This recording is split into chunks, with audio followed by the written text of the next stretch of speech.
87 વિધાનસભા વિસાવદર બેઠક આ બેઠક પર અત્યારે રસાકસીનું ચૂંટણી જંગ જામ્યું છે અને અત્યારે ત્રણેય પક્ષ આ બેઠક પોતાના કબજામાં કરવા માટે એડીચોટીનું જોર લગાવી રહ્યા છે. પ્રચાર પ્રસાર થઈ રહ્યો છે, લોકો સાથે સંપર્ક થઈ રહ્યા છે.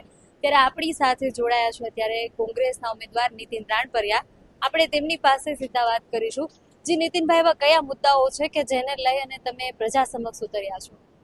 બેન, આ વિસ્તારમાં ભેસાણ વિસાવદરમાં સૌ પ્રથમ તો રોડ રસ્તા, ભાજપના આગેવાનો પણ અત્યારે જોતા હશે. ભાજપના મોટા મોટા આગેવાનો આવ્યા છે ઇનોવા ફોર્ચ્યુનર લઈને.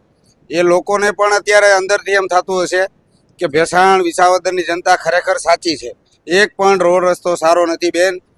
આટલા દિવસથી આ લોકો ઇનોવા ફોર્ચ્યુનર લઈને રખડે છે, એ લોકો જોવે છે બેન. ખેડૂતો પરેશાન છે, ખાતર મળતું નથી. અત્યારે ખાતરની તંગી છે, આવી તો દર વર્ષે હોય. છેલ્લા 8-10 વર્ષથી ખાતરની શોર્ટેજ બહુ જ છે. આ વખતે જયેશભાઈ આવીને એવું કહી જાય કે ખાતર ન મળે તો અમને કહેજો. ઇલેક્શન છે માત્ર એટલા માટે બેન. બીપીએલ કાર્ડમાંથી નામ કાઢી નાખવામાં આવે. ગરીબ લોકોને 100 ચોરસ વાર પ્લોટ નથી મળતા. એક માણસે લગભગ 50 વાર અરજી કરી છે 100 ચોરસ વાર પ્લોટ માટે. ગરીબોનું કોઈ સાંભળતું નથી. રત્ન કલાકારો હેરાન છે બેન. 2014 પહેલા રત્ન કલાકારની સ્થિતિ જોવો અને અત્યારની હાલની સ્થિતિ જોવો. રત્ન કલાકાર એટલે નાના પરિવારનો દીકરો હોય. ખેતરે કાંઈ થતું નથી, સરકાર ધ્યાન આપતી નથી. અત્યારે હમણાં માવઠું થયું, સર્વે થયું, વળતર આવી નથી, પાક વીમો બંધ કરી દીધો. જે ખેડૂતો છે એના જ દીકરા રત્ન કલાકારો છે. તો હીરામાં પણ એટલી બધી મંદી છે. લોકો ક્યાં જાય બેન? ખેડૂતો આત્મહત્યા કરે છે. હવે એવો સમય આવશે કે રત્ન કલાકારો પણ આત્મહત્યા કરશે. ઇકો ઝોન છે. આવા તો બેન હજારો મુદ્દા છે કે જેને લઈને અમે પ્રજાની સામે જાશું. જી, પ્રજાની સામે પણ પાર્ટીએ તમારી પર વિશ્વાસ મૂક્યો છે. અને પાછલા દિવસની જો વાત કરીએ તો પાછલા દિવસમાં એવું હતું કે હર્ષદ રીપડિયા આ જ બેઠક પરથી વિજેતા થયા અને પછી તેમણે પક્ષ પલટ્યો. એટલે આ એક મોટો પ્રશ્ન છે. શું કહેશો એને લઈને?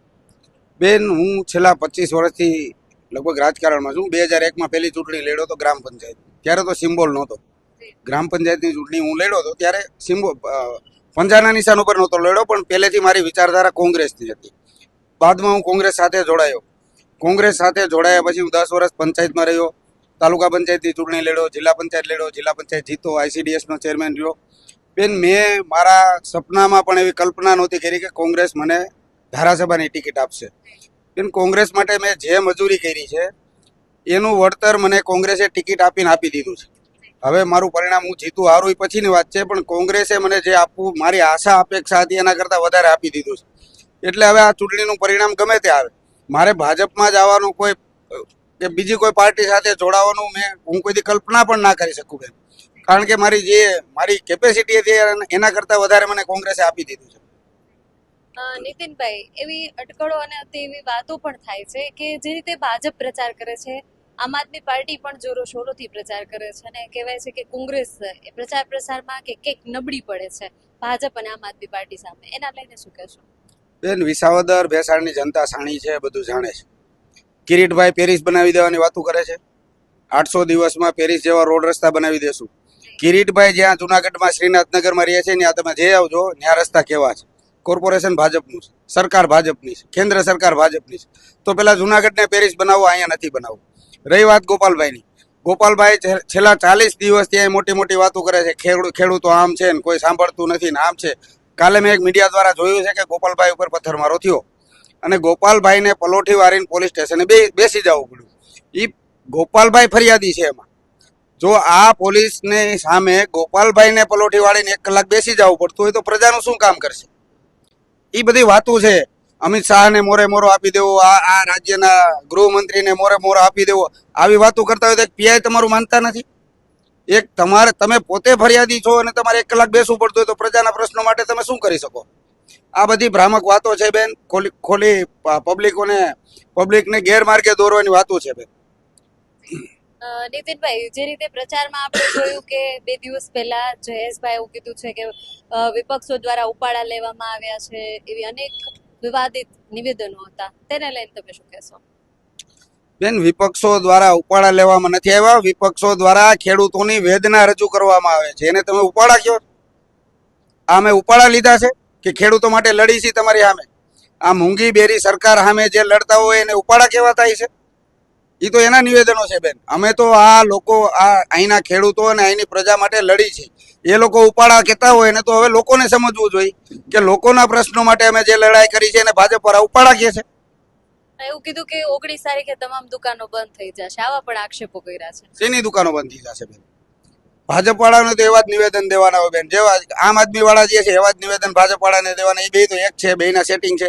આ ગોપાલ ઇટાલિયા અમિત શાહને અને ગૃહમંત્રીને મોરો દેવાની વાતો કરતા હોય તો એનું સેટિંગ છે. ન્યા મોરો અમિત શાહને મોરો દેવાની વાત કરતા હોય, એક સામાન્ય પીઆઈ એનું માનતા નથી.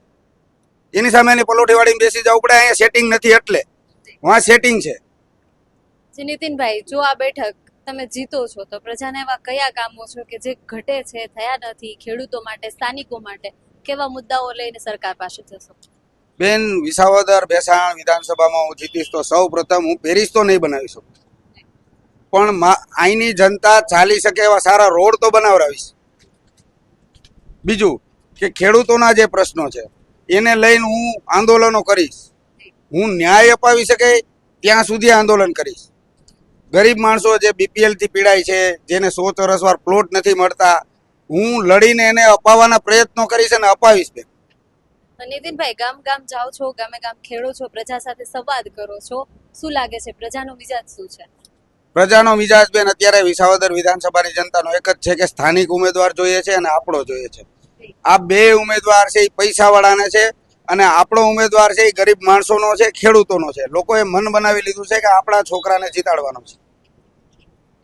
તો આ હતા આપણી સાથે કોંગ્રેસના ઉમેદવાર નીતિનભાઈ રાણપરિયા.